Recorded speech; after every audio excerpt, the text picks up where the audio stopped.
बिस्मिल्लाहिर्रहमानिर्रहीम। अस्सलाम वालेकुम नाज़रीन, आपका होस्ट नसीम शहजाद फिर हाजिर है आपकी खिदमत में एक सिंपल सा सवाल लेकर। आज हम सवाल करेंगे रमज़ान से रिलेटेड। देखते हैं कितने बंदों को सवाल का जवाब पता है और इन्जॉय करते हैं। आप लोग भी इसको याद कीजिएगा, कमेंट लाजमी कीजिएगा मेरी वीडियो को, चैनल को सब्सक्राइब कीजिएगा, लाइक कीजिएगा, शेयर कीजिएगा।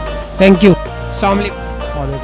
भाई क्या बता सकते हैं रोज़े में कौन सी ऐसी नमाज है जो नहीं होती?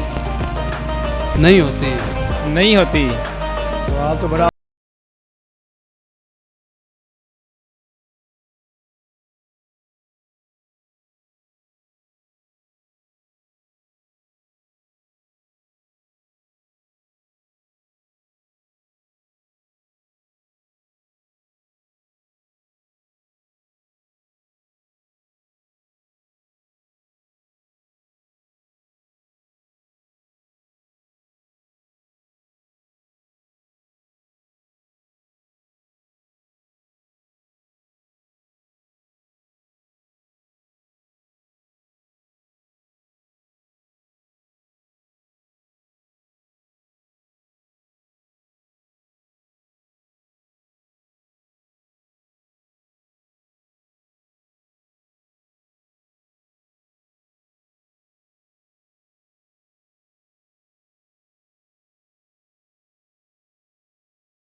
मगरिबी हैं और इशा भी है। हाँ, इशा भी है। ओ मदीने की तजल्ली से लगाए हुए हैं, लो मदीने की तजल्ली से लगाए हुए हैं, दिल को हम मतलए अनवार बनाए हुए हैं। सुभान अल्लाह, जज़ाक अल्लाह, थैंक यू।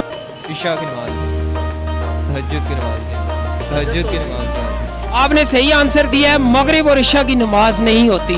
सब की साकी पे नजर हो ये जरूरी है, मगर सब पे साकी की नजर हो ये जरूरी है। कमेंट लाजमी कीजिएगा मेरी वीडियो को, चैनल को सब्सक्राइब कीजिएगा, लाइक कीजिएगा, शेयर कीजिएगा।